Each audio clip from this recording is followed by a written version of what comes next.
Netflix's Testament. The story of Moses gives an entertaining account of Moses' life, but there are 6 major parts of his story that are left out of the docuseries. The 3-part series covers the majority of Moses' life from his birth in Egypt to his death just outside the promised land of Canaan. Among the best docuseries around, Testament, the story of Moses is worth a watch for anyone interested in the biblical figure. Like all the best documentaries, Testament, the story of Moses uses a combination of interviews with experts and professional reenactment to convey the story of Moses. Considering the story of Moses is a religious story with a place in all the Abrahamic religions, there is a considerable amount of variation between accounts. However, based on the general consensus of scholars and theologians, there are 6 major parts of Moses' story missing from this docuseries. Moses killed the worshippers of the golden calf. The golden calf was built while Moses was recording the 10 Commandments. Like many of the best documentaries about the ancient world, Testament, the story of Moses depicts some events as slightly less violent or gruesome than the original sources describe.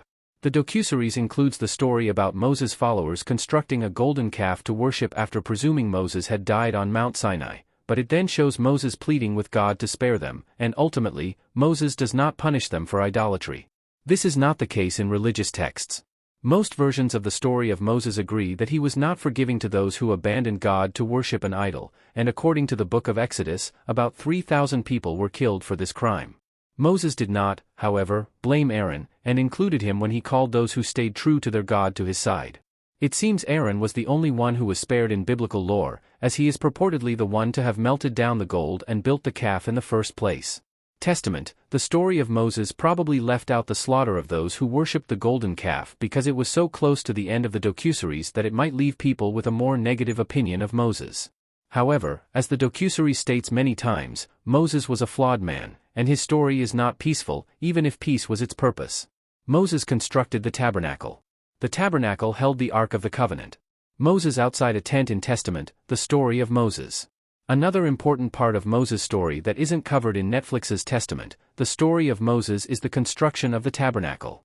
According to religious lore, before Moses departed Mount Sinai with his people, God instructed him to build a portable dwelling/shrine that would carry him with the people on their journey to Canaan. The tabernacle is also said to have housed the Ark of the Covenant, which held the 10 Commandments. The tabernacle would accompany the Israelites all the way to the Promised Land, representing the dwelling place of God until the construction of the Temple of Solomon more than 4 centuries later.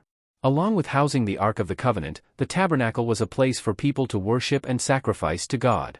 The description of the tabernacle in Exodus depicts it as a canvas tent within a rectangular fence-like structure. The exclusion of the tabernacle in Netflix's Testament, the story of Moses, is likely due to time restraints.